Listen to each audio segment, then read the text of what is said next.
Hello hi friends, sambar చేస్తున్నాను.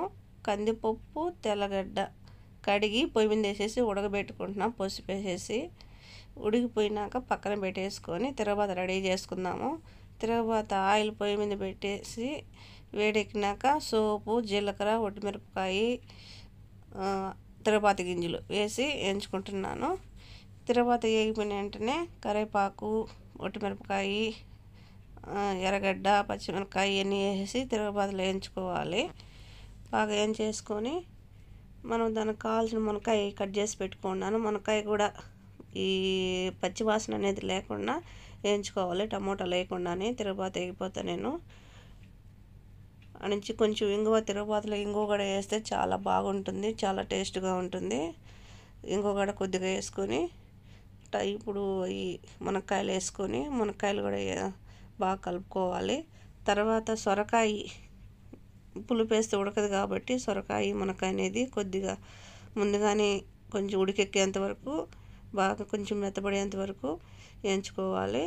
ఆ తర్వాత టమోటాలు వేసుకొని టమోటాల్లో కొద్దిగా ఉప్పు, పసుపు అన్నీ వేసేసుకొని బాగా కలుపుకోవాలి. పసుపు ఆల్రెడీ వేసి నేను ఉడకబెట్టున్నాను కాబట్టి కందిపప్పు అవసరం లేదు, ఓన్లీ ఉప్పు వేసి కలుపుకుంటున్నాను. తొందరగా అనేది టమోటాలు అవి మగ్గాలి కాబట్టి, ఉప్పు మునక్కాయలకు, సొరకాయకు అంటికి పట్టాలి కాబట్టి.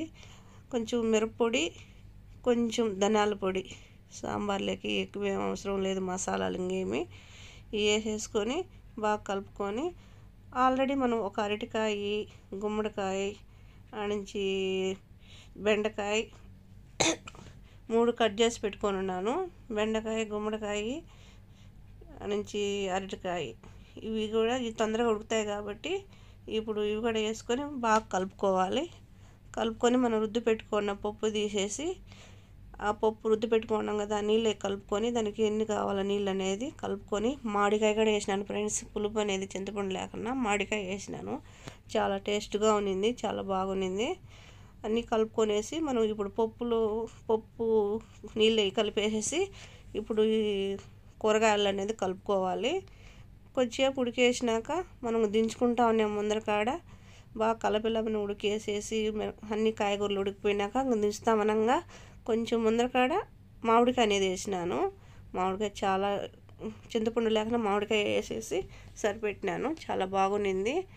ఇప్పుడు అదే ఒక 5 నిమిషాలు ఉడికితే సరిపోతుంది, తొందరగా అయిపోతుంది మామిడికాయ ఉడికేది.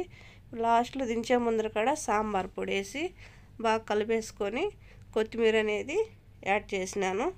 చాలా బాగుంది, చాలా టేస్ట్గా ఉన్నింది. నా ఛానల్ ఎవరైనా ఫస్ట్ టైం చూస్తున్న వాళ్ళు లైక్ చేయండి అండ్ షేర్ చేయండి, సబ్స్క్రైబర్ చేయండి ఫ్రెండ్స్. అయిపోయింది. కొద్దిగా బెల్లం కూడా వేసాను, చాలా బాగుంది. బెల్లం కూడా సాంబార్లోకి బెల్లం పెడితే చాలా టేస్ట్గా ఉంటుంది. బెల్లం వేసేసి కొత్తిమీర వేసేసి దించేసుకోవడమే, అయిపోయింది. Okay friends, bye. ఎలా చేశాను సాంబార్ అనేది ఒకసారి చెప్పండి. ఇది నా స్టైల్లో నేను చేశాను, చాలా రుచిగా ఉన్నింది, చాలా బాగుంది. Okay friends, bye. నా ఛానల్ సబ్స్క్రైబ్ చేసుకోండి. సబ్స్క్రైబ్ చేసుకుంటే మీరు బెల్ ఐకాన్ కొడితే నేను పెట్టే వీడియోలు అనేది మీ వరకు వస్తాయి. నాకు కొంచెం సపోర్ట్ చేయండి. నా వీడియోలు తిరగడం లేదు, కొంచెం తిప్పండి. నేనేం బాగానే పెడుతున్నాను, బాగానే చేస్తున్నాను అనుకుంటున్నాను, కాకపోతే తిరగడం లేదు. లైకులు రావడంలా, సబ్స్క్రైబులు రావడంలా, ఏమి రావడం లేదు. కొంచెం సపోర్ట్ చేయండి ఫ్రెండ్స్. ఓకే.